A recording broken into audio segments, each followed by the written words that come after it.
So, if you know me, then you'll probably know that I've wasted about 8 years of my life in security. And over that time, I've accumulated quite a few little stories. I wouldn't say I have a million of them, but maybe 10 to 20 good ones. So, if you want to hear more of these, just let me know. But this one is by far the most dramatic. So, it starts off, I was working in this 6-story building that was basically built as a tax break for a bunch of millionaires. It was devoted to the arts, right? It's a state-run building, and it's filled with a bunch of nonprofit organizations. There's a theater, there's a museum, there's a bunch of space to rent out for events. A lot of weddings happen there. And there's a couple restaurants, one of which is on the top floor, and it has this big terrace and where you can see the skyline from. It's a great place to take a date. It's really popular. So on the night in question, I was finishing up an event on the third floor, and the third floor is a pretty secure area. It's got the storage for the museum with all the art and stuff in it that they can't display at the moment. They've got a bunch of offices and stuff. So they really shouldn't be renting it out, but they need the money. So my shift had ended at this point, and I was just staying up there because a guard has to be the last one out to make sure there's no one still up there. And my boss comes up, and he's going to relieve me so I can go home. And we have a little conversation. We both secretly hate each other, but we're very diplomatic about it. And he looks outside, and from the third floor, you can see this big plaza area with fountains and stuff. And there's a glass awning that runs around the building. And this isn't pussy little panes of glass. The building manager told me once that each pane is like $19,000. They're very, very thick. So he says to me that someone's throwing clothes down from the roof. So I go up and I look out the window with him, and I said, "Greg, there's shoes at the bottom." And he freezes.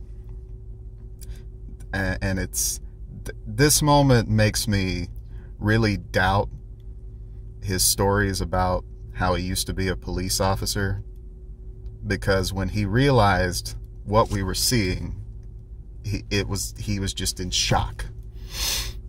And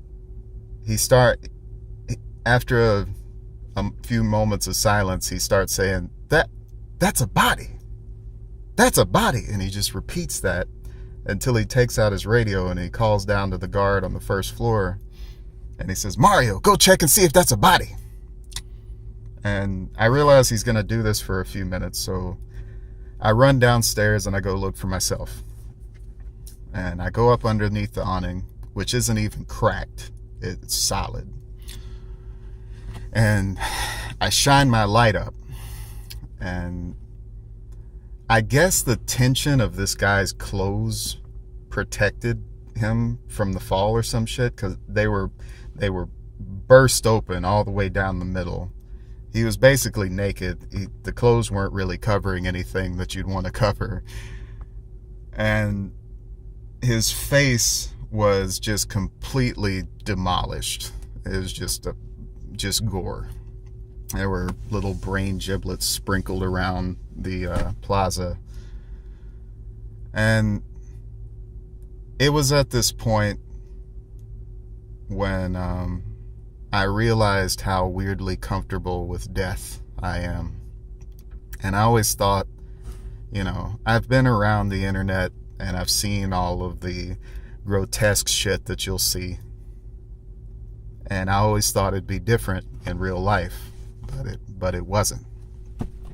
And you could attribute that to, I never knew the guy as a person. He was just a random patron that wandered in to use our terrace. and I only ever knew him as Meat, basically. But so we call the police,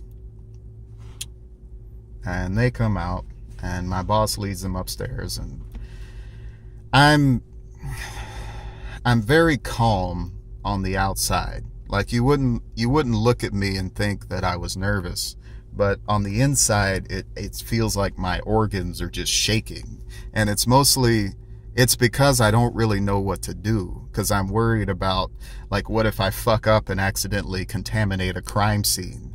What if I let the murderer walk out the door? And like, I keep asking my supervisor and the cops, like, should I be letting people out because one of them may have pushed him? And they're all frantic, and they just don't say shit. They just basically tell me don't let people come in, but that's a given because it's 11:30 at night and the building's closed. So my boss goes up with the cops. A few minutes go by, it kind of calms down. The trickle out the door kind of slows down, and I get a call from the command center in the back. The command center is the place with all the cameras, and the guard there isn't supposed to leave, but there's no bathroom. So it's not uncommon for the guard to call you to relieve them to go to the bathroom. And I figured, because it's slow, whatever, I'll go back there and relieve her. When I get back there, it's her and another guard that had finished up an event in another area. And she asks me if I can stay while she goes up to the 4th floor so she can look down and see the body. And this shit pissed me off, and I just said, no, fuck no, what do you really, and I walk out. And long story short, the cops rule it a suicide because of stuff they found on his phone, and they take his body away. They didn't clean shit either, because the janitorial staff of the building actually had to clean up the blood, and there were the brains on the ground. They even found some skull fragments, which is, I really feel for him. The administrator, like the building manager, provided psychological help for people that were around, and I never used it. And the story of the incident in the newspaper was just a little paragraph on one of the back pages.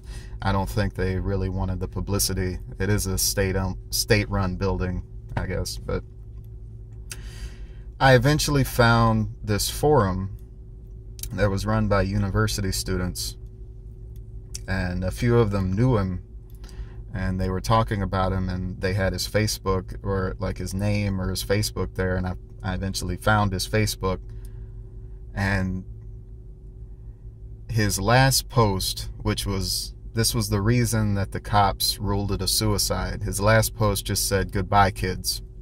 And there were a few comments on it that said, whoa, dude, what's going on? What's up? So people talk about memeing their death, but people joke about it. But this guy straight up did it. I've seen it happen. This guy fucking memed his death, and he was completely determined to do it. We have footage of him. He went around to all the outside stairwells of the building and tried to pull on the doors, but they were all locked. And then he went up to the top floor, and I never saw that footage because the restaurant runs their own cameras. They don't give them to security. But from what I hear, he just ran up there, he got up on the steps, and he jumped. And there was no hesitation. And the weirdest thing about it all is that We found him at 11:30, which was half an hour after he jumped. People on the terrace watched him do it and said nothing. They didn't call the police. They didn't tell an employee or anything. They just watched the man jump to his death and just kept on keeping on. And that's always boggled my mind. I guess it comes down to, like, are you the type of person to call the power company during an outage or just wait for someone else to do it?